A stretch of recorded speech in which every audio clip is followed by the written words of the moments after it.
현수하고 경훈이 하는 거지?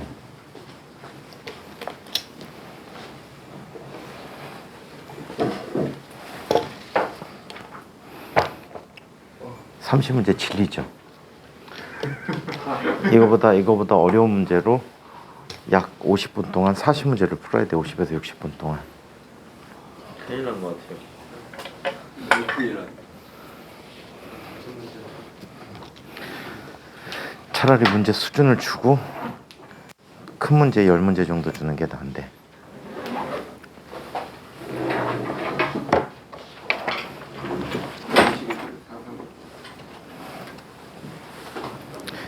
자, 지난 시간에 회절이란 얘기 이야기해봤죠.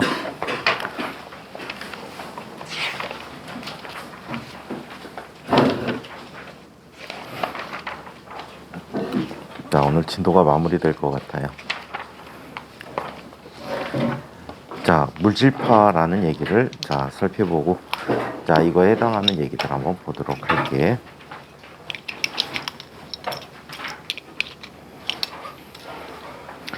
자, 1. 물질파.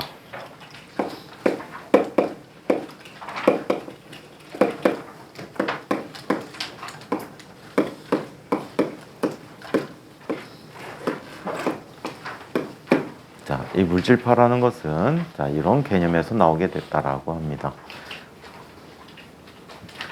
무슨 일 있어? 왜 이쪽으로 옮겨서 오늘 갑자기?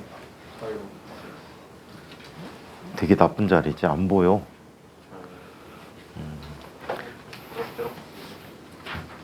자, 그러면 드브로이라는 사람이 이런 얘기를 했다고 했지. 자, 이분은 빛이 파동성에서 입자성까지 갖고 있다면 물질 입자들도 파동성 외에 뭘 가져야 된다? 입자성 외에 파동성을 가져야 된다라고 주장을 했어요. 자, 그래서 이런 표현을 했어. 자, 고전역학적 개념에서 운동량이라는 것은 뭐라고? MV라고 얘기하게 되지. MV라고 얘기하고, 자, 그 다음에 상대론을 이용한 현대 물리학에서는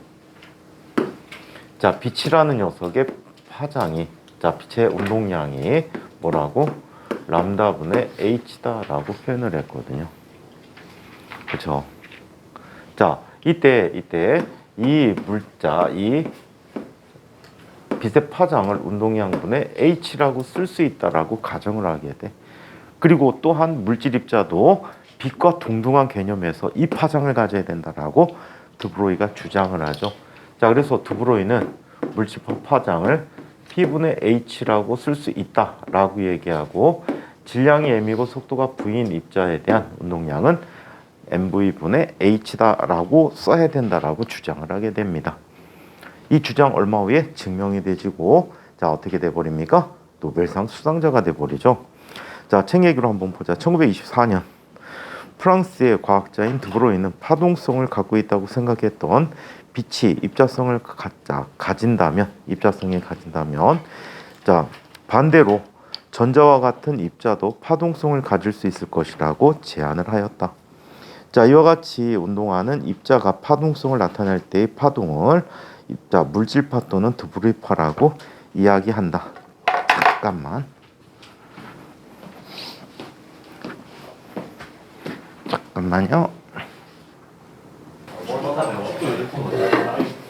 정의당 심판.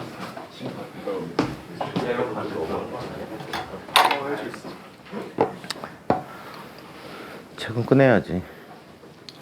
자, 그래서 이렇게 쓸 수 있다라고 주장을 하게 된 물질파라고 합니다. 자, 그래서 드브로이는 이런 생각을 했지. 자, 빛이 입자성을 갖는다면 반대로 전자와 같은 입자도 파동성을 가질 수 있을 거라고 제안을 하였다. 이와 같이 운동하는 입자가 파동성을 나타낼 때의 파동을 물질파 또는 드브로이파 또는 드브로이의 물질파라고 표현해주고 있습니다. 자, 이때의 파장을 드브로이 파장이라고 하는데, 드브로이는 질량이 m고 속력이 v인 입자의 물질파 파장 람다를 다음과 같이 표현했다. 람다는 P분의 H고 얘는 MV분의 H라고 쓸 수 있다라고 하고, 플랑크 상수는 6.63 곱하기 10의 마이너스 34승 줄 세크. 자, 그리고 전자볼트 단위로 얘기하면 4.14 곱하기 10의 마이너스 15승 전자볼트 세크 이렇게 쓸 수 있다라고 했지. 즉 운동하는 입자의 물질파 파장은 운동량에 반비례하게 된다라고 이야기했습니다. 자, 한편 물질파의 확인 실험이 있어요.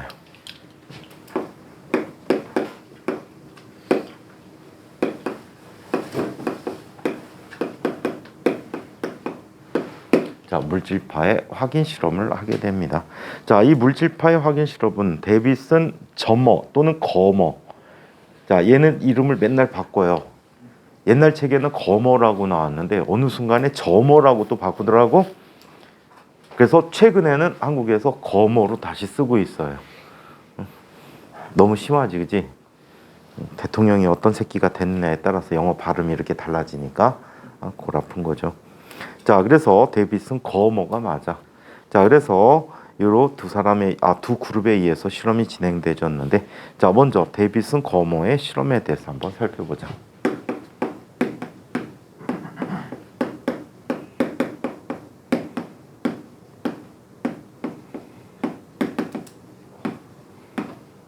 자, 데비슨 거머는 이런 실험을 하게 돼요. 자, 여기에 니켈 결정을 갖다 놔요.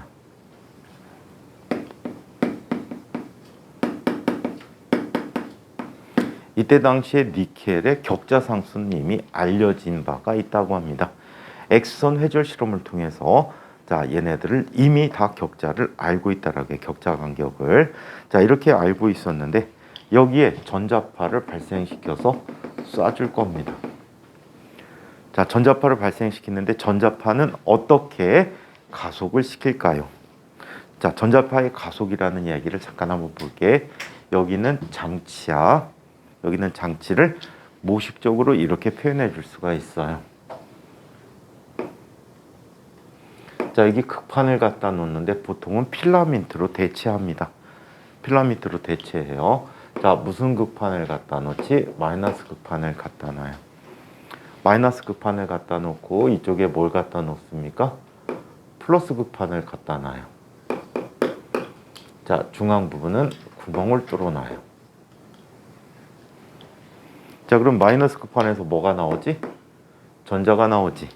이때 플러스 마이너스 사이에 전압을 자, 이런 식으로 고전압을 걸어줘요. 에이, 고전압까지는 아니다. 보통 전자파 발생은 100V 내외를 주로 사용하게 되네. 100V 내외의 전압을 사용하게 되는데, 자, 이 전압 V에 의해서 얘는 일을 하겠지. 일을 하게 되고 이 극판을 벗어나는 순간에 얘는 뭘 갖게 돼? 운동 에너지를 갖게 되었다라고 합니다. 운동 에너지를 갖게 되었다. 자, 그러면 어떤 일이 일어났을까? 이런 일이 있다라고 합니다. 자, 얘는 자, 전하량이 E고 질량이 M이라고 가정할 때, 자, 이 전하가 전기력에 의해서 한 일은 얼마가 되지? QV라는 값이 되지. 여기서는 EV라고 써줘야 되겠네. EV라는 값이 되고, 일을 해준 만큼 물체는 뭘 얻게 되죠? 운동 에너지를 얻게 된다라고 얘기해. 이해합니까? 자, 그렇다면 이 아이는 이렇게 써볼까? 2m분의 mv의 제곱이라고 써줄 수 있겠지? 맞습니까?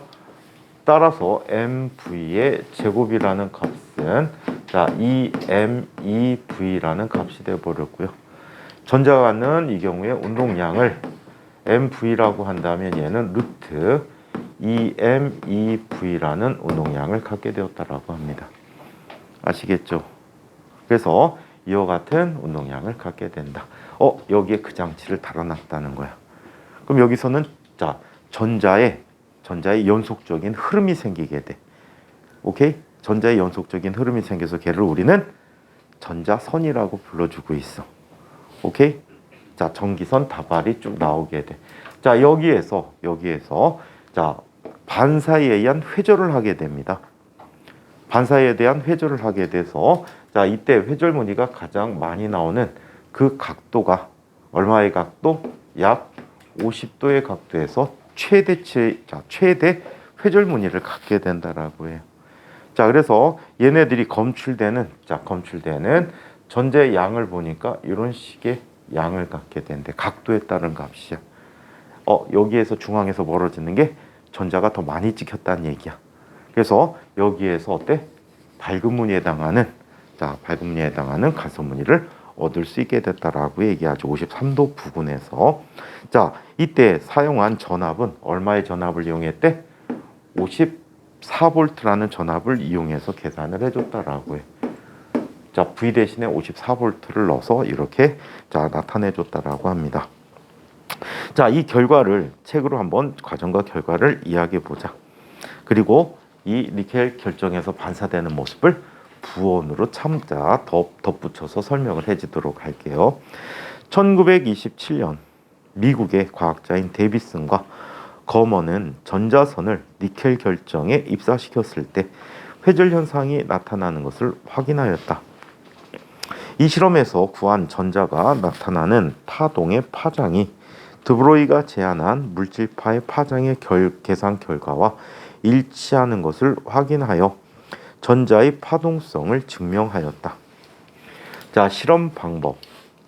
그림과와 같이 실험 장치를 이용하여 54V의 전압으로 가속한 전자선을 니켈 표면에 쪼여주면 니켈 결정에서 산란된 전자선의 수를 검출기를 이용해서 검출하였다.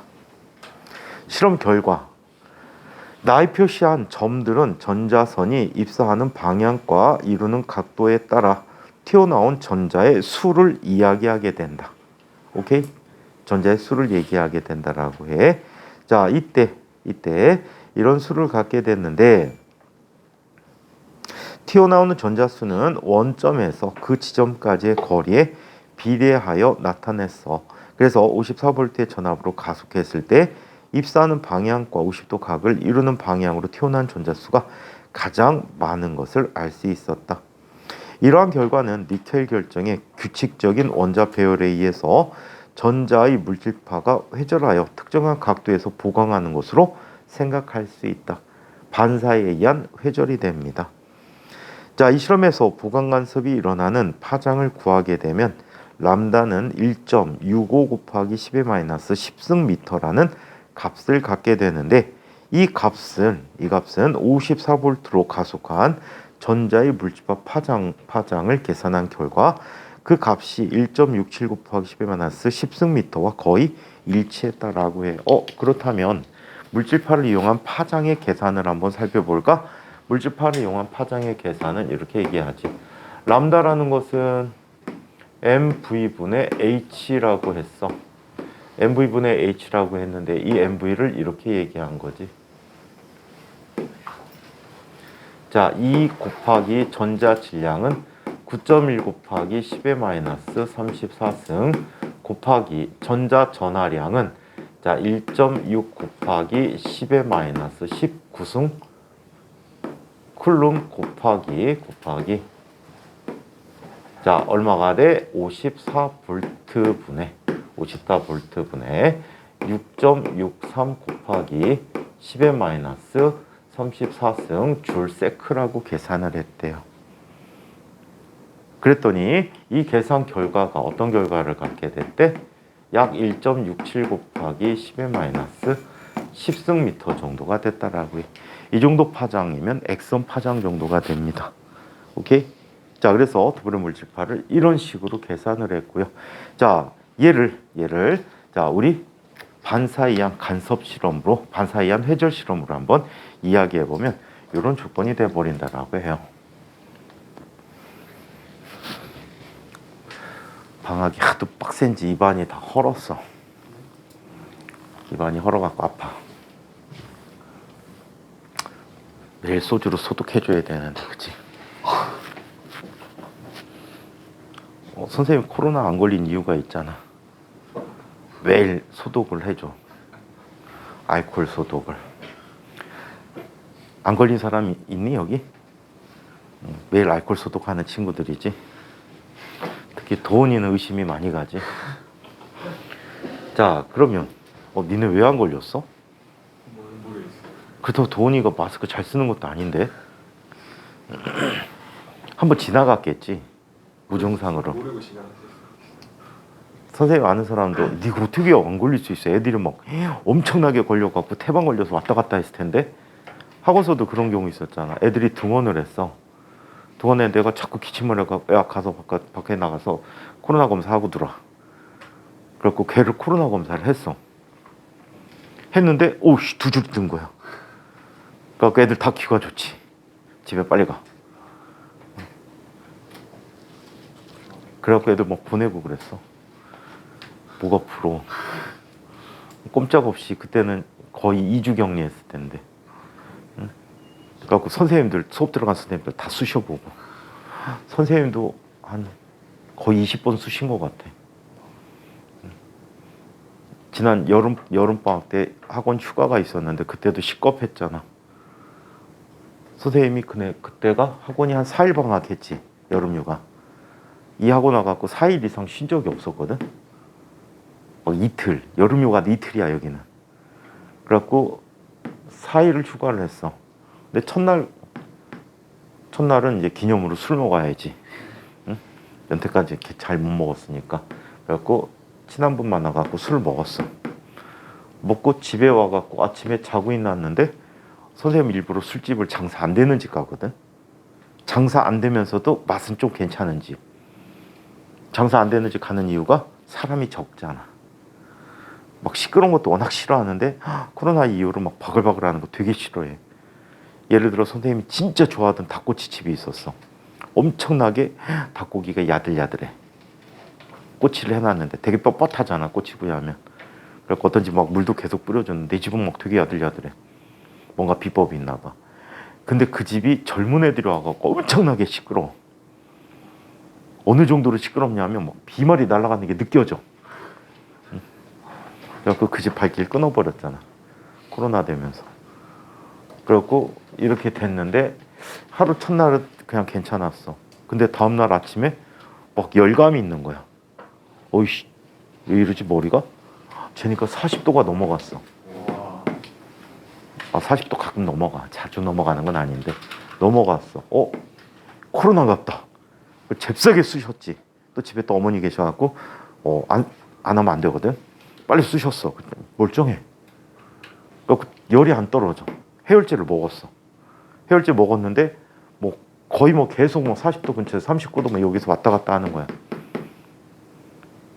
그리고 휴가가 수요일까지였거든. 목요일 날 출근을 하려고 아침에 딱 쟀는데 이때도 39도 정도 나가. 상황 봐갖고 출근해야 되겠다. 그래갖고 일단 출근 준비를 했어.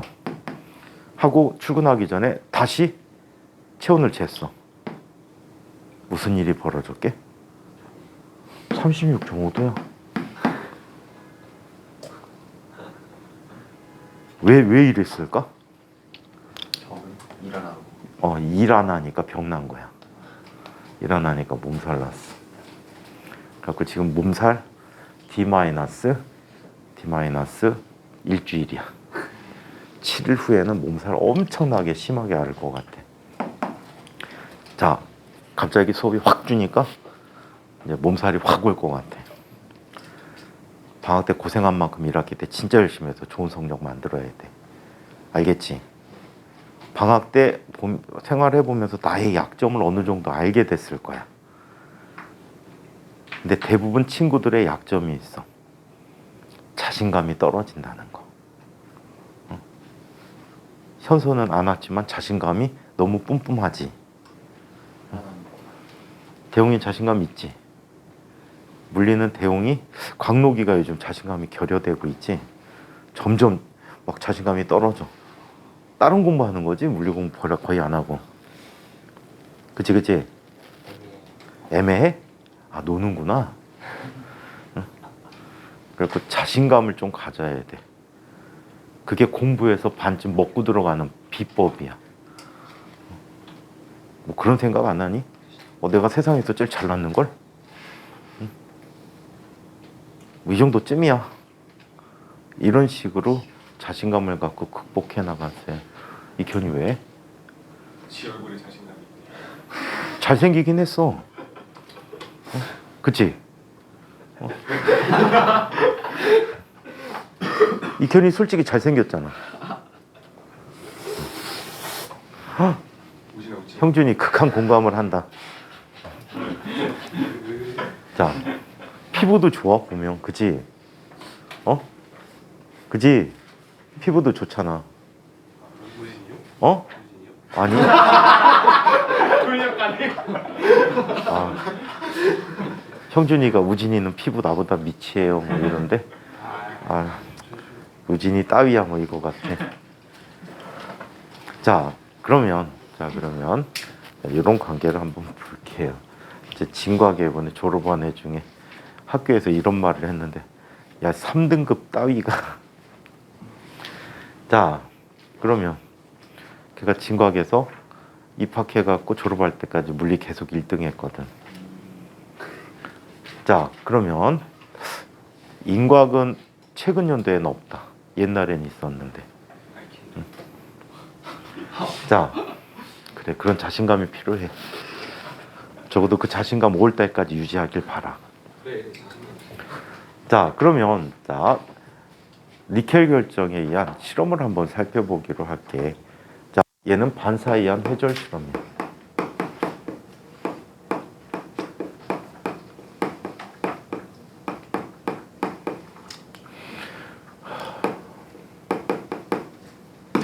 자, 반사에 의한 회절 실험이라고 이야기합니다. 자, 얘 여기에 뭐가 있냐면 격자층이 있어. 격자층이야. 이거는 뭐 계속 보다 보면 이게 회절이라고 해야 돼, 간섭이라고 해야 돼. 참 모호한 부분이 있어. 보통 설명은 간섭 형태로 해주고 있어요. 자, 그 다음에 여기에 두 번째 격자층이 있어.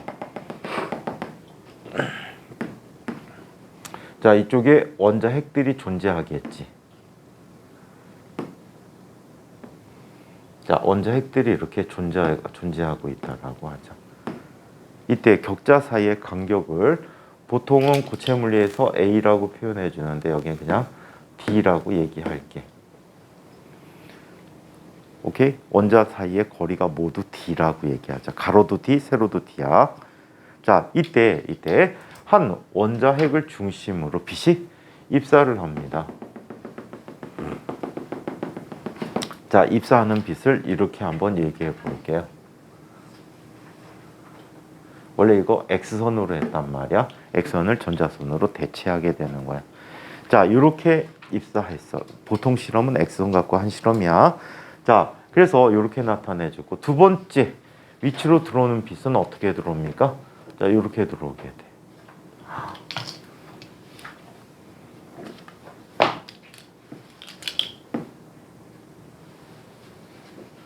자, 쟤와 나란하게 들어오는 이런 빛이 있었다라고 얘기할게.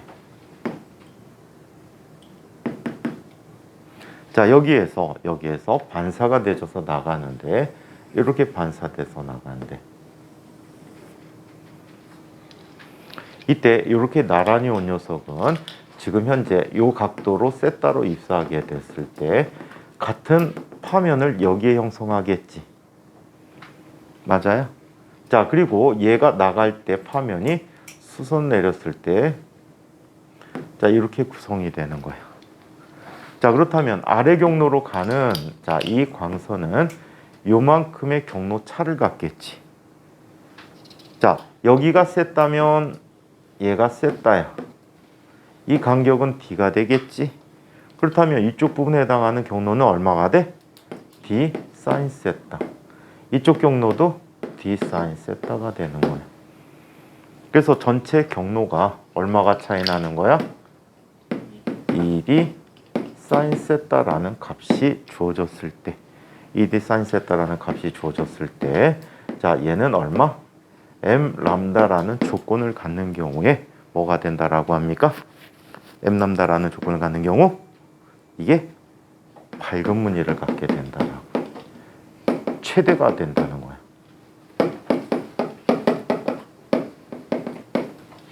오케이? 그래서 격자 상수는 X선 실험을 통해서 이미 알고 있었고, 각도도 측정에 의해서 알고 있고, 오케이? 측정에 의해서 알고 있고, 그 관계에서 최대값이니까 M이 1일 때가 돼버려. 그래서 람다 값을 구해낼 수가 있었다라고 해. 그 경우와 이 경우가 서로 같다라고 표현을 해주고 있습니다. 자, 그러면 톰슨이라는 사람, 이 톰슨은요, 아빠 톰슨 전자를 발견한 톰슨이야, 아들 톰슨이야. 같은 집안 사람이야. 아빠와 아들. 참 이게 아빠예요. 아들이지. 아빠는 그 전에 전자부터 발견했잖아. 아빠와 아들이 참 협력적이지. 아들이 아빠의 조수 생활을 했어요. 대학원 다니면서. 그리고 박사 받고도 아빠의 조수 생활을 했거든. 연구를 보조해주는. 그러다 보니까 아빠 닮아갖고 노벨상을 받게 된 거야. 여러분들도 형제가 선배인 경우가 있지. 인곽이나 진곽. 다행히 그렇고 딴 사람 없니? 없니? 되게 이제 형제 따라서 잘하는 경우들이 많아. 가장 대표적인 게 너네 사기 선배 학교에 기념비 갖고 있는 애 있거든. IBO 금상. 선우 준상이라는 아이가 있어. 그 다음에 걔 2년 후배, 2년 동생 6기지. 6기에 보면은 선우 준상이라고 있어. IPHO 동상. 그리고 둘 다 지금 의사야. 둘 다 서울대 의대 나와갖고 형은 서울대 뇌과학센터에 있고 동생은 지금 길병원에서 이민후과 과장하더라.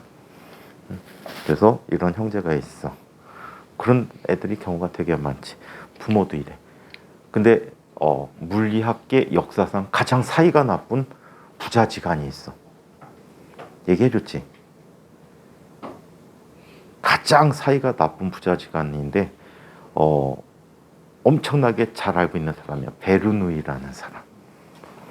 베르누이 집안은요, 역대로 엄청난 수학학자 집안이야. 그래서 큰아버지도 굉장히 유명한 수학자, 아빠도 엄청 유명한 수학자야.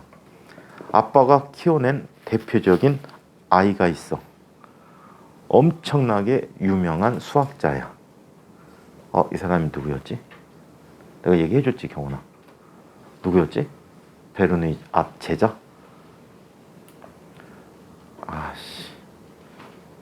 아무나 수학자 이름 대봐. 엄청 유명한 사람. 아이씨 말고.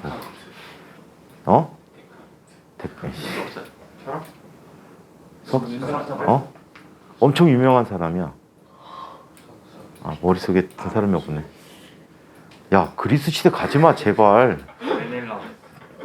중세 유럽인데. 나중에 선생님 기억나면 얘기해 줄게. 엄청나게 유명한 수학자야. 이 사람도 기아 쪽에 굉장히 많이 기여한 분 같은데. 오일러요? 오일러야. 오일러가 아니야. 맞나? 아무튼 엄청난 유명한 수학자를 키워낸 아빠야. 근데 아들하고 사이가 무지 나빴어. 나쁜 이유가 그거야. 수학이나 물리 쪽을 옛날에 공부하면 이것도 역시 옛날에도 3D였나 봐. 돈을 못 버는 거야. 그러니까 너만큼은 돈을 많이 벌어라 그래갖고 법대 가라고 했나 봐. 옛날에도 입으로 먹고 사는 사람들이 돈을 많이 벌었나 봐. 법대 가라고 막 강요를 했는데 나는 물리가 좋아 해갖고 물리학자가 됐어. 유체역학 분야에서 엄청난 업적들을 많이 세웠지. 근데 문제는 거기서 출발하지 않아. 사람들이 비교를 하는 거야. 야, 아빠가 낫니? 아들이 낫니? 아들이 괜찮은 것 같은데. 아니, 아빠가 나은데. 사람들이 이거 갖고 논쟁을 붙는 거야. 그게 아빠는 죽기보다 싫은 거야. 나중에 그 소리가 하도 듣기 싫어갖고 얘를 집에서 쫓아버려. 나가! 그래갖고 집에서 쫓겨납니다. 근데 이 정도 막장으로 안 끝나고요. 의절을 했어. 아예 안 보고 살기로 했는데 이 베르누이가 유체역학을 정리해서 책을 내려고 준비를 하고 있었어.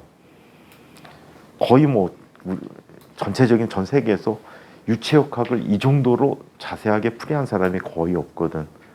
그래갖고 이걸 책을 내려고 준비하는데 아버지가 그 원고를 어떻게 훔쳤어. 훔쳐갖고 수력학이라는 제목으로 먼저 내버려. 자기는 하나도 모르면서 그냥 책을 먼저 내버려. 나쁜 아빠지. 그런 최악의 아빠도 있더라고요. 자, 아빠하고 사이 좋아야 돼. 그러면 이번에는 톰슨의 전자 회절 실험을 한번 살펴보도록 할게요. 톰슨의 전자 회절 실험.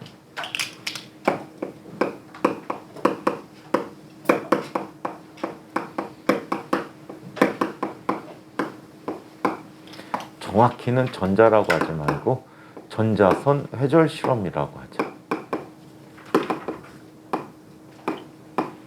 똑같은 방법으로 가속시켜요. 똑같은 방법으로 아까 썼던 방법으로 가속을 시켜요. 그래서 얘를 알루미늄에다가 입사시켜 봤어요. 알루미늄에 입사시켰더니 결정들에 의해서 아래 그림과 같은 무늬를 갖게 됐습니다. 얘는 원형 구멍에 있는 회절 무늬하고 똑같지요. 이런 무늬를 갖게 됐다라고 해요. 책으로 한번 비교해 볼게. 데이비슨 건모 실험에 의하면 전자가 파동성을 가지고 있다는 것이 알려지던 해에 영국의 과학자 톰슨은 알루미늄 방막에 X선을 X선과 동일한 물질파의 파장을 갖는 전자선을 쪼여줬더니 X선을 쪼여줄 때와 같은 형태의 회절 무늬가 나타나는 것을 확인하게 됐다. 우리 X선 같은 경우에는 파장을 조절하기가 상당히 어렵습니다. 할 수는 있어. 이것도 역시 비슷하게 X선 발생도 전자를 가속시켜서 만들거든. 근데 전자를 이용하지 않고 거기서 나오는 빛을 이용해. 한번 볼까?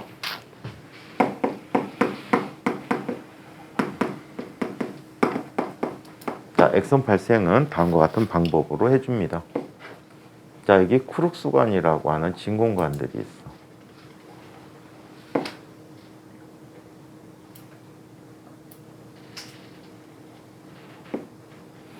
이쪽에다 텅스텐 필라멘트를 달아. 그리고 전자를 발생시키기 위해서 전지를 연결해줘.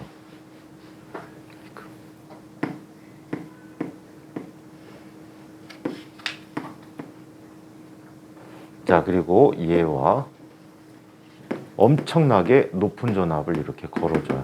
얘는 고전압이 필요해. 전자선 발생 자체는 고전압 필요 없었지. 얘는 엄청나게 높은 전압을 필요로 해요. 그리고 이쪽에 연결을 하는데 여기에 텅스텐으로 만든 표적을 갖다 놓는데 얘는 재미나게도 핀이 많이 달렸어. 이 핀은 용도가 뭘까? 바늘들이 잔뜩 달렸어. 용도가 뭘까? 열의 발산이야. 열이 엄청나게 나거든. 안 그러면 깨져버린단 말이야. 이때 전자선을 여기에서 전자를 방출시켜. 여기에 필라멘트가 빨갛게 달아오르거든, 일반적으로. 그러면서 전압이 차이에 의해서 얘가 튕겨 나오게 돼. 튕겨 나와서 앞쪽으로 운동을 합니다. 고전압 때문에 굉장히 빠른 속도로 운동을 하겠지. 그래서 엄청나게 고속으로 오다 텅스텐 판에 땅 하고 충돌을 해버려요. 그러면 얘가 갖고 있던 운동 에너지가 모두 텅스텐 판에 전달되지겠지. 상당히 많은 부분은 열 에너지로 전달되죠. 하지만 열 에너지 외에 또 높은 에너지들이 여기에서 방출되죠. 이때 방출되는 X선을 우리 이 전자기파를 X선이라고 표현해줘. 전자를 이용해서 파동을 만들어내는 거야. 이 X선에 비해서 얘는 이러다 보니까 X선이 스펙트럼이 다양하게 나올 수 있겠지. 전자가 갖는 속력이 일정하지 않기 때문에 다양한 파장의 스펙트럼 형태로 X선이 나온단 말이야. 하지만 집중하는 스펙트럼을 만들어줄 수는 있어. 폭이 좁은 스펙트럼 만들어줄 수는 있어. 반면에 물질파는 계산상 내가 가속시키는 전압만 조절해주면 원하는 파장을 대부분 만들어줄 수가 있단 말이야. 오케이? 그래서 일반적으로 내가 파장을 선택할 때 아주 유용하기 때문에 전자선이 매우 유용하다라고 얘기해 줄 수가 있어요. 아무튼 이렇게 동일한 파장을 쪼여주었더니 같은 형태의 회절 무늬가 나타남으로써 두 불의 물질파 이론이 완성되어졌다. X선의 회절 무늬를 보자. X선관에서 X선이 방출되졌지. 그래서 슬릿을 통해서 알루미늄 방막에 지나갔더니 뒤에 알루미늄 방막에 의한 알루미늄 원자핵들에 의한 회절 무늬가 나타납니다. 알루미늄 방막에 액선을 입사시키면 알루미늄 결정에 의해서 회절하여 원 모양의 회절 무늬를 만들게 된다. 전자선의 회절 무늬. 자, 액선과 파장이 비슷한 물질과 파장을 갖는 파장을 갖도록 전자의 속도를 조절하면 액선과 비슷한 모양의 회절 무늬가 나타난다. 같은 파장에서는 똑같은 무늬가 나타나지 파동의 동일한 성질 때문에 그래. 자, 한편 가속전환과 전자의 물질파에 대해서는 우리 한 얘기니까 패스합시다. 자, 그러면 물질파의 확인을 한번 이야기해 보도록 하죠.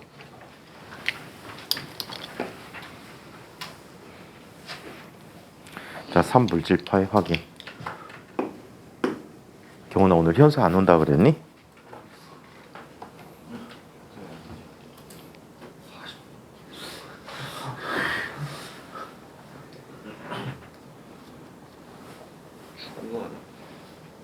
왜 그래?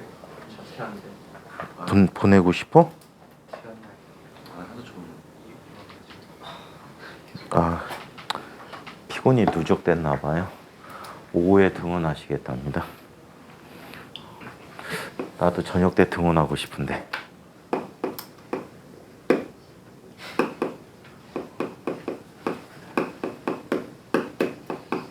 자, 물질파의 확인에 대해서 한번 살펴보도록 할게요. 자, 우리 주변 물체의 물질파를 한번 이야기해 보도록 하자. 자, 얘가 물질 입자도 파동성을 갖는지 입자성을 갖는지를 한번 구분해 보도록 하자 합니다. 자, 먼저 야구공을 한번 이용해 보자. 자, 야구공의 질량을 얼마라고 할까? 야구공의 질량 약 그냥 0.5kg이라고 할까? 사실은 이거보다 가볍지. 0.5kg 되면 못 던지지. 무거워서 못 던질 거야. 그렇게 100몇십 킬로미터 파워로 나오진 않을 것 같아. 자, 얘를 얼마의 빠르기로 던진다고 할까? 어깨 힘이 무지 좋아서 얼마? 40m/s로 던진다라고 하자. 자, 얘의 물질파 파장을 구해보자는 얘기야. 얘 물질파 파장을 구해보자. 자, 그렇다면 람다는 얼마가 됩니까? 2분의 1kg 곱하기 40분의 자, 6.63 곱하기 10의 마이너스 10 거기 34승 줄 세크가 돼버렸대요. 자, 그렇다면 얘는 얼마가 돼? 20이 되겠지. 그렇다면 얘는 얼마?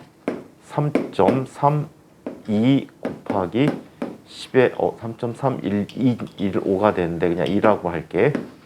곱하기 10의 마이너스 35승미터가 되겠지. 오케이? 파장이 있네. 하지만 얘 파동성을 구별하기 위해서는 얘가 파동의 근본적인 성질인 회절이나 간섭을 일으키는 걸 확인해야 돼. 인간은 아직까지 어떤 수단으로도 이 파장 정도의 장애물을 만들 수가 없어. 아시겠어요? 이 파장 정도의 장애물을 만들 수가 없단 말이야. 우리가 기껏 이용하는 게 원자핵들이란 말이야. 원자핵들인데 원자핵들의 크기가 얼마야? 가장 작은 수소 원자핵을 10의 마이너스 10승미터 정도라고 얘기해. 그렇다면 얘는 회절을 일으키기가 어렵다는 얘기지. 이해합니까? 불가능. 삑. 그래서 얘는 무슨 성질을 갖는다? 입자성을 갖는다라고 얘기해. 이거에 대해서 전자에 대해서 한번 이야기해 볼까? 자, 전자의 질량은 약 얼마? 9 곱하기 10의 마이너스 31승 킬로그램이라고 하자. 속력은 얼마가 되지? 속력은 얼마 정도? 빠르게 느리게? 빠르게? 느리게? 네. 얼마나 빠르게? 한 10의 10승미터/s? 바보들, 빛의 속도보다 빠르니까 불가능하잖아. 빛이 10의 8승미터/s란 말이야. 에이, 바보들. 자, 10의 얼마? 5승미터/s라고 해보자. 자, 그러면 이 경우에 전자의 물질파 파장은 얼마가 되어버립니까? 9 곱하기 10의 마이너스 31승 kg 곱하기 10의 5승분의 6.63 곱하기 10의 마이너스 34승이야. 그러면 얘 뭐가 되지? 자, 마이너스 3승이 돼버리겠지. 얘는 얼마가 되니? 3으로 나누면 3분의 2.21 곱하기 10의 마이너스 올라가 버리면 얼마가 돼? 8승 정도가 되지. 그렇다면 얘는 약 얼마? 0.7 곱하기 10의 마이너스 9승미터 정도가 되네. 7 곱하기지. 7 곱하기 이 정도가 돼.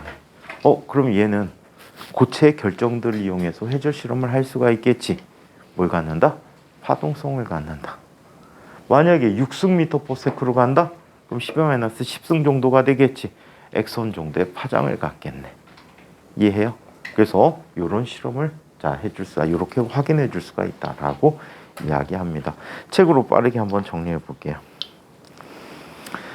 자, 우리 주변의 물질파 파장은 람다는 mv분의 h에서 알 수 있듯이 주어진 질량과 속력에서는 플랑크 상수 h에 의존하게 되는데 이 상수값이 6.63 곱하기 10-34승 줄/세크로 아주 작은 값을 갖는다. 따라서 mv 값이 아주 작지 않으면 파동성을 관찰할 수 있을 만큼 긴 물질파 파장값을 얻을 수가 없다. 우리가 일상에서 보는 물체들의 경우에는 질량이 비교적 크기 때문에 운동량이 플랑크 상수에 비해서 매우 커서 물질파 파장이 매우 짧다. 예를 들어 150g의 야구공을 40m/s의 속도로 던질 때 공의 물질파 파장은 10의 마이너스 34승 미터 정도로 매우 작다. 일반적으로 회절이나 간섭을 관찰할 때 사용하는 슬릿의 크기는 파장과 비슷한 크기를 가져야 하는데 야구공의 물질파 파장은 너무나 짧아서 이와 비슷한 크기의 슬릿을 만드는 것이 불가능하기 때문에 파동성을 관측할 수가 없다. 어려운 게 아니고 할 수 없다. 전자의 물질파 확인. 질량이 매우 작은 전자의 경우에 운동량이 작아서 물질파 파장이 비교적 길어서 간섭이나 회절 현상을 관찰할 수 있다. 낮은 전압으로 가속된 전자 9.1 곱하기 10-31승 kg인 전자의 물질파 파장은 대략 10-10승에서 10-11승 정도의 크기 사이다. 이 값은 액선의 파장과 비슷하고 원자 크기와도 비슷하다. 따라서 결정을 이루고 있는 얇은 금속의 전자선을 조이면 규칙적으로 배열된 원자들의 틈이 슬릿 역할을 하여 회절 현상이 일어날 수 있다. 이를 통해서 전자의 물질파를 확인해 줄 수가 있다라고 얘기합니다. 요즘 연구는 아이오딘 분자까지도 물질파 파장을 확인했대요. 이게 1990년대 실험한 거더라고. 그래서 아이오딘의 물질파 파장까지 확인했대. 옛날에는 뭐 양성자도 확인하기 어려웠는데 요즘엔 아이오딘 분자면 상당히 크잖아. 분자량만 해도 거의 300 정도 되지. 200 몇십이 될 거야. 그래서 엄청나게 큰 입자들도 요즘은 물질파 파장을 확인하고 있다고 합니다. 자, 물질의 이중성. 드브로이가 예상한 것처럼 전자와 같은 입자가 파동성을 가지고 있다는 것이 데비슨 거머뿐만이 아니라 톰슨에 의한 전자 회절 실험을 통해서 확인하였다.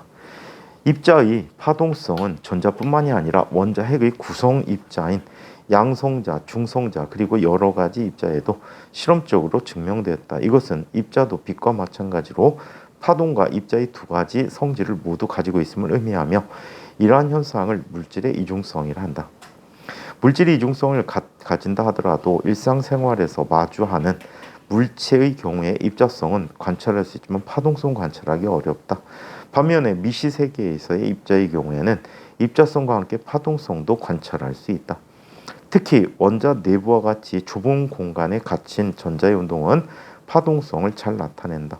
따라서 원자 핵 내부와 같은 미시적인 세계에서 일어나는 자연현상은 물질의 이중성에 바탕을 두고 설명한다. 그러나 빛의 경우에 마찬가지로 입자에서도 한 가지 현상에서 입자성과 파동성을 동시에 관측할 수 없다.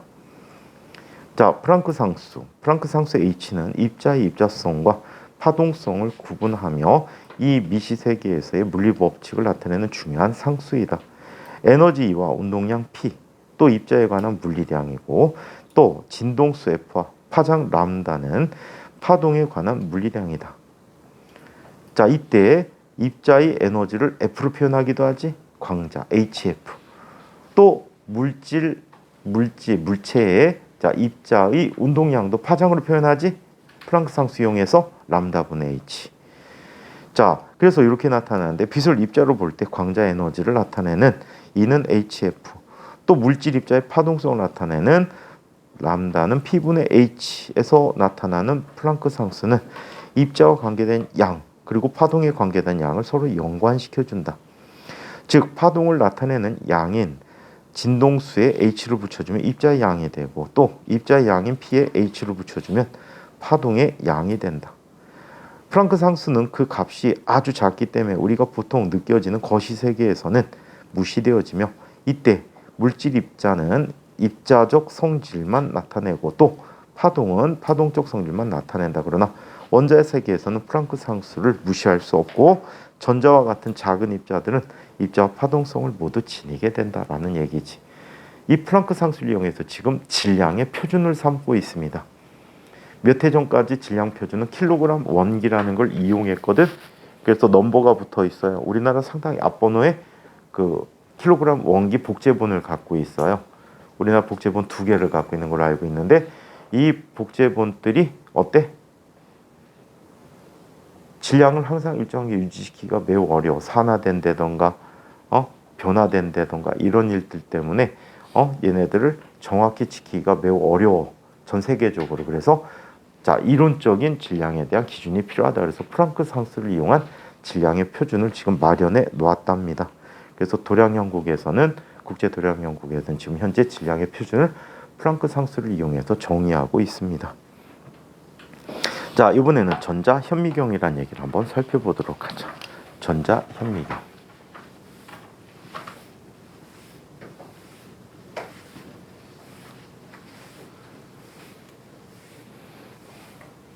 자, 전자현미경에 대해서 이야기해 봅시다.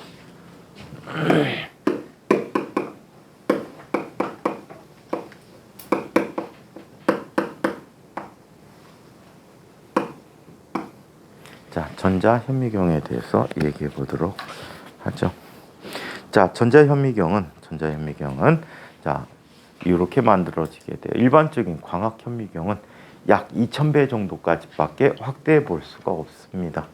자, 왜 그러냐면 바로 분해능이라는 것 때문인데, 이 분해능이 어떻게 나타나는지 한번 이야기해 보도록 할게요.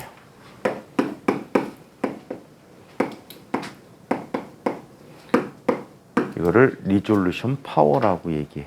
파워 오브 리졸루션이라고 표현하는데, 분해할 수 있는 능력이야. 자, 이런 특성을 한번 이야기해 보도록 할게. 우리 회절문이라는 걸 봤잖아, 지난 시간에. 그치? 자, 여기 어떤 좁은 슬릿이 있어.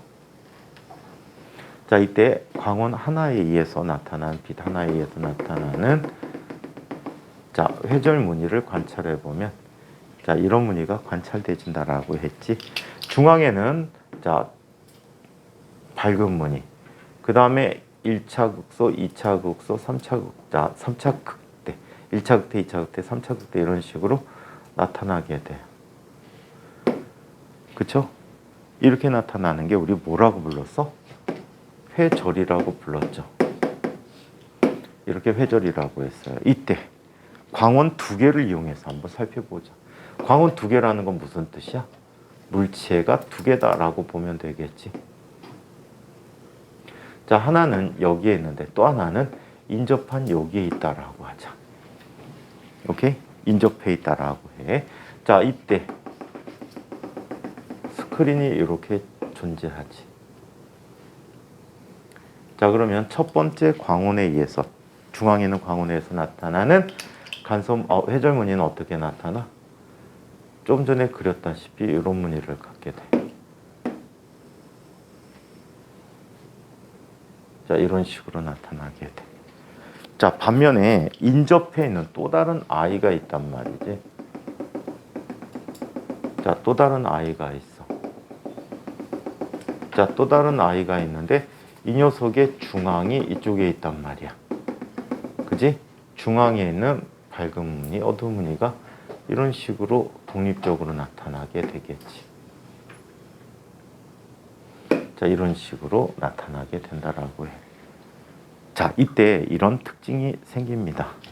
만약에 요 중앙에 대해서 두 번째 광선이 갖는 중앙이 만약에 얘가 갖는 1차 극소점이 있어.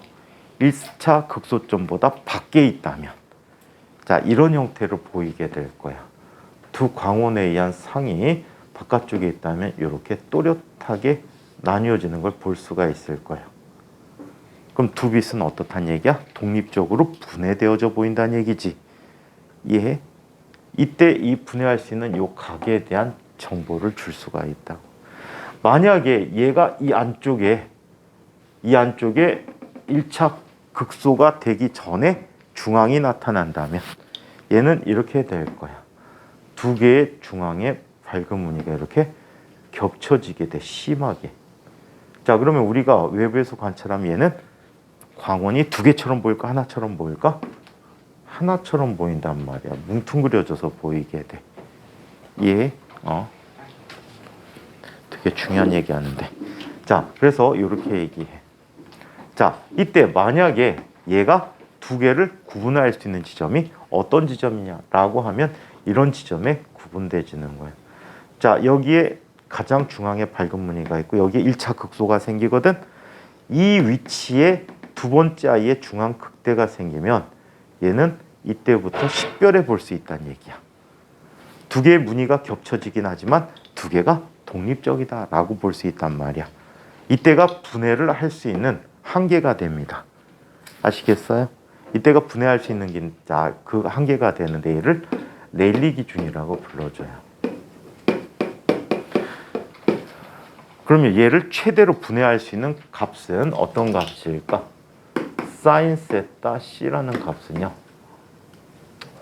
세타 C, 세타 얼이라고 해줄게. 레졸루션 써서. 자, 이렇게 분해할 수 있는 사인 값은요. 첫 번째 i에 뭐가 되니? 극소 위치가 되겠지. 두 녀석의 파장이 같은 파장이다라고 가정해보자. 같은 파장을 갖고 있다면 얘는 다음과 같이 나타나게 됩니다. 자, 이 슬릿 간격을 A라고 할 수 있지. 슬릿의 폭을 A라고 썼었어. A 사인 얼이 뭐가 되는 위치지? 첫 번째 극소니까, 회절 극소니까 짝수 조건이지. 맞아? 자, 그래서 얘는 극소 조건이니까 이분의 람다 곱하기 2m인 조건인데 첫 번째니까 m이 얼마가 될 때야? 1이 될 때야. 이게 극소 조건이야. 그럼 지워지고 m이 1이 돼버리면 이때 사인 세타 얼이라는 값은 뭐가 됩니까? a분의 람다라는 값이 됐다라고 해. 이 각도가 매우 작기 때문에 일반적으로 근사에서 이렇게 쓰기도 해. 세타 얼이라는 녀석은 아크 사인 a분의 람다라고 하는데 아크 사인은 사인의 역함수야. 사인의 역함수인데 얘는 근사적으로 뭐라고 쓰기로 했어? a분의 람다라고 쓸 수 있다라고 해. 오케이? 자, 이거는 슬릿이 어떤 모양일 때야? 길이로 된 모양일 때야. 오케이? 일반적인 슬릿 모양이야. 만약에 원형 구멍이라면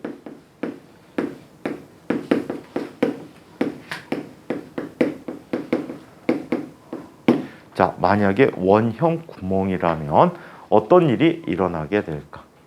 만약에 원형 구멍이라면 얘는 이렇게 얘기해. 레일리 기준이라고 표현하는데 이게 레일리 기준이야. 자, 얘는 다음과 같이 약속해서 쓰자. 이거를 계산할 수 있는데 계산이 굉장히 복잡해. 프레넬의 회절까지 고려해서 계산하고 어쩌고 저쩌고 해서 계산식이 그냥 일반적으로 책으로 4대장이야. 아, 전에 있던 선배가 갑자기 와서 레일리 기준을 증명해 보고 싶어요. 학교에서의 자기 과학 활동으로. 하지 마. 왜요? 너무 복잡해서 너가 손댈 게 아니야. 하지 마. 선생님도 학교 다닐 때 안 했어. 니들이 공부해 하고 넘어갔단 말이야. 근데 누가 공부해? 외우지. 결과만 외우면 되는데. 시험은 결과만 나오는데. 그리고 증명을 학교 다닐 때도 안 했단 말이야. 너무 딱 봐도 복잡해. 근데 굳이 해보겠대. 그래?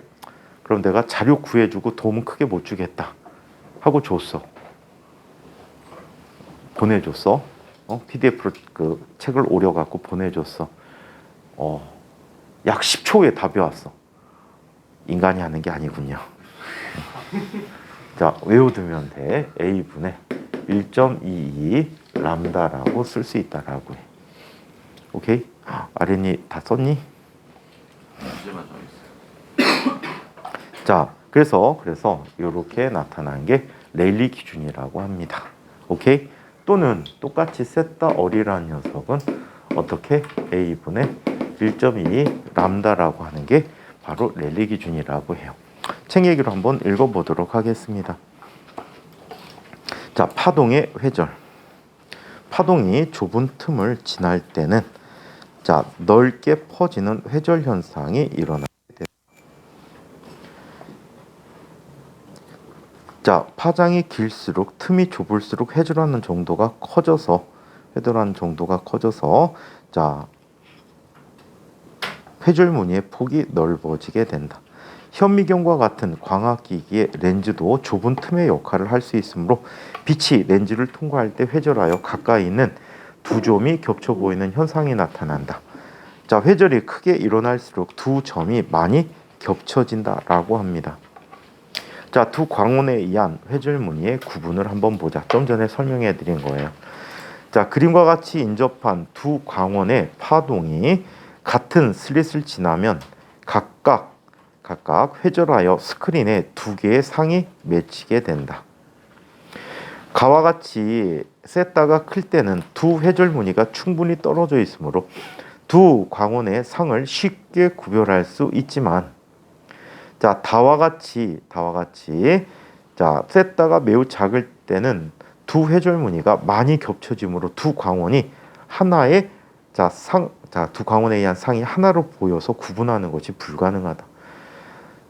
두 광원의 상이 서로 구별할 수 있는 최소 조건은 나와 같이 한 회절 무늬의 가운데 밝은 무늬의 중심에 다른 회절 무늬의 첫 번째 어두운 무늬와 일치할 때이다. 광원에서 나오는 빛의 파장이 짧을수록 회절이 덜 일어나므로 두 광원의 상을 구별할 수 있는 최소한의 세타 값은 더 작아지게 된다. 자, 레일리 기준이라는 말이 나오게 되지.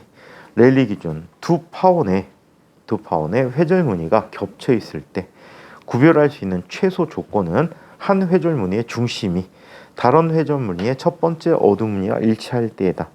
이것을 레일리 기준이라고 한다. 두 광원에서 오는 파장 람다인 빛에 대해서 자, 지름이 여긴 D라고 썼는데 선생님이 A라고 썼지.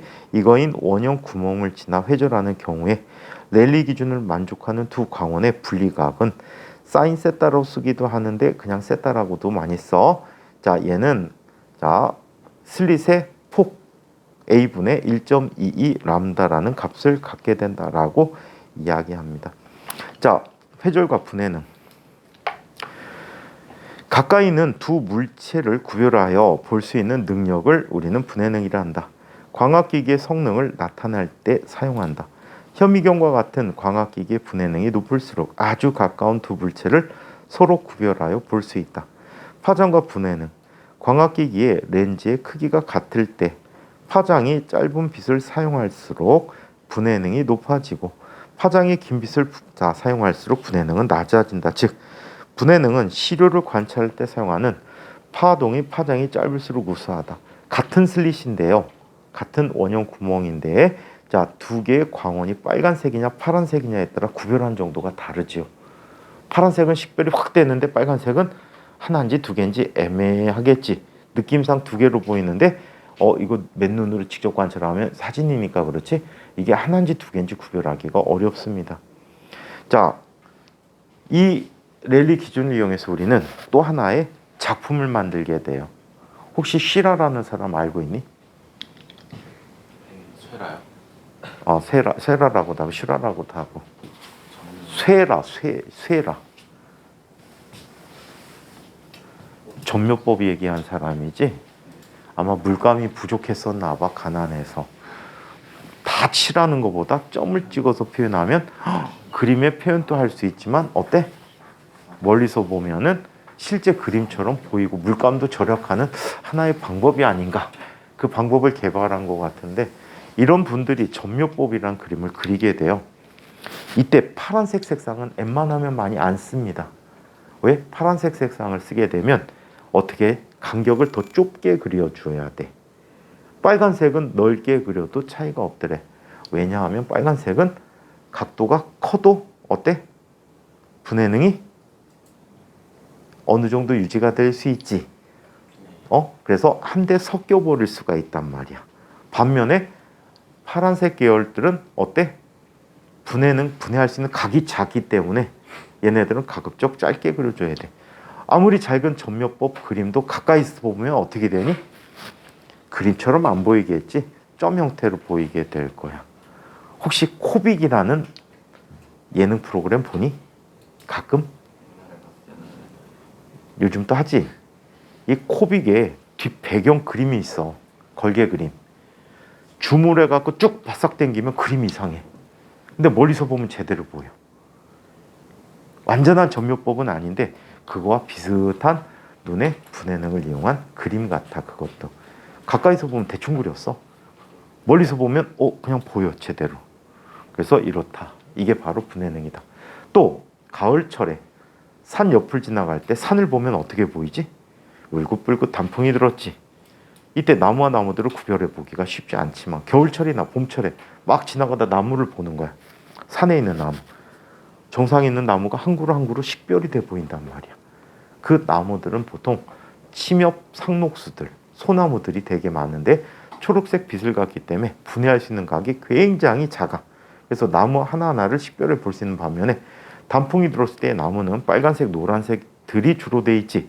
얘네들은 파장이 상당히 길기 때문에 서로 식별해 보이기가 어렵다라는 사실이야. 자, 광학현미경의 한계. 광학현미경으로 관찰하려는 물체의 크기가 가시광선의 파장 정도가 되면 아무리 배율이 높아도 물체의 상을 정확하게 관찰할 수 없다. 시료를 통과한 빛이 렌즈를 지나며 회절하여 각각의 빛을 서로 구별할 수 없게 되었기 때문이다. 즉, 가시광선을 사용하는 광학현미경은 분해능의 한계가 가시광선 파장의 절반 정도인 0.2 마이크로미터이므로 이보다 크기가 작은 바이러스를 관찰하기가 매우 어렵다. 자, 이걸 관찰하기 위해서 우리는 전자현미경이라는 걸 이용하게 됩니다.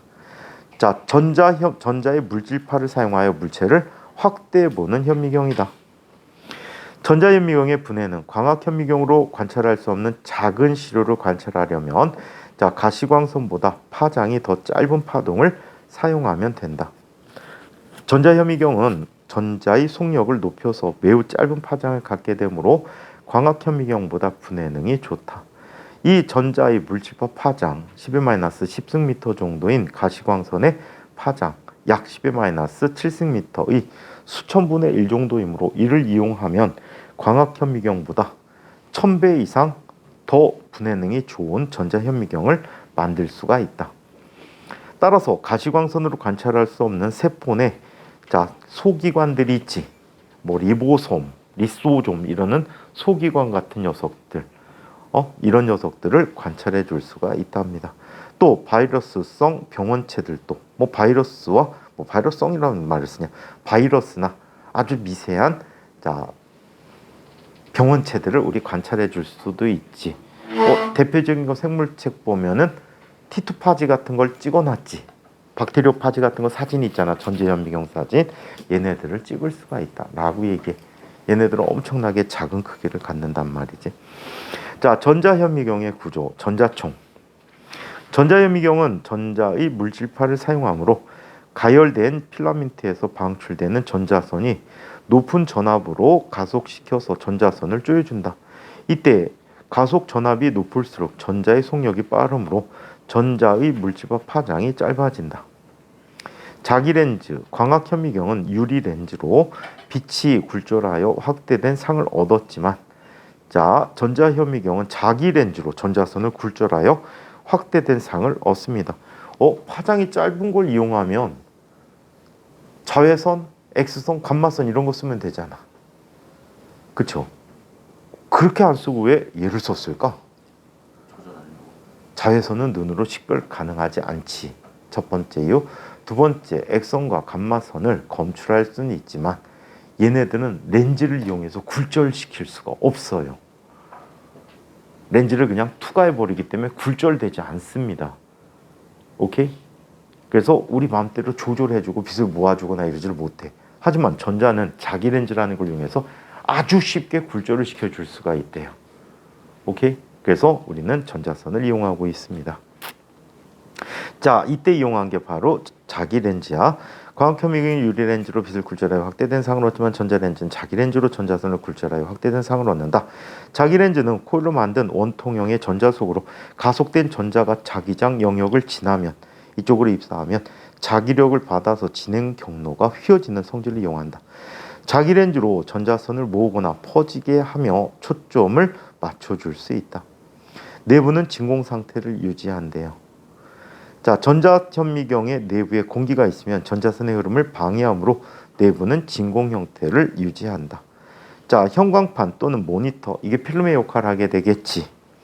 자, 전자선으로 만들어지는 상의 모습을 관찰하기 위해서는 상을 형광판에 맺히게 하거나 전자가 고속으로 달려와서 형광판에 충돌을 하게 되면 얘는 형광작용을 하게 돼. 또는 유리에 부딪혀도 형광작용을 해줘. 형광작용이라는 게 형광등 알지? 빛이 뿌옇게 밝게 보이게 돼요. 유리가 발광을 하게 되는 거야.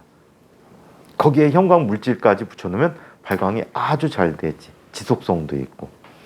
자, 그래서 이렇게 자 내부 상을 맺히게 한대.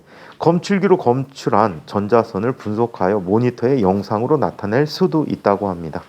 광학 현미경 밑에서 빛이 와서 시료를 통과시켜서 눈으로 보이게 해주지. 자, 반면에 전자 현미경의 구조를 보니까 얘는 셈 장비가 되네. 자, 얘는 주사 현미경이 돼. 자, 그래서 전자선이 있고 자기 렌즈를 통과시켜서 시료에서 부딪혀서 자, 여기에서 나오는 2차 전자들을 검출함으로써 자, 이 표면 상태를 보게 되는, 얘는 전자 현미경이 두 가지가 있거든. 투과하는 성질을 이용하는 것과 주사해서 표면을 스캐닝해 갖고 구해주는 자, 이러한 현미경이 있어. 얘는 표면을 스캐닝해 주는 자, 이런 형태야. 자, 옆쪽에 전자선의 전자선의 자기 렌즈의 형태를 설명해 주고 있어. 전자선을 구조시키는. 자, 전자 현미경의 종류를 얘기해 보자. 전자 현미경은 시료를 투과하는 전자선을 관측하는 방식과 시료의 표면에서 전자선을 쏘아서 나오는 2차 전자들을 관측하는 방식 두 가지가 있다. 투과 전자 현미경, 얘를 TEM이라고 합니다. TEM, TEM. 자, 트랜스미션 일렉트론 마이크로스코프이라고 썼네요. 그래서 얘는 전압이 높아. 10만에서 30만 볼트의 높은 전압으로 가속시켜서 전자선으로 자기 렌즈를 평행하게 모은 후에 시료를 투과시켜서 상을 만들게 된다. 전자가 형광물질에 발라진 스크린에 부딪혀서 빛을 내면 이를 눈으로 관찰하거나 사진을 찍을 수 있다. 시료의 단면에서 얻어지는 평면 영상으로 관찰할 수 있고 분해능이 매우 좋아서 세포의 내부 구조를 관찰할 때 사용할 수 있다.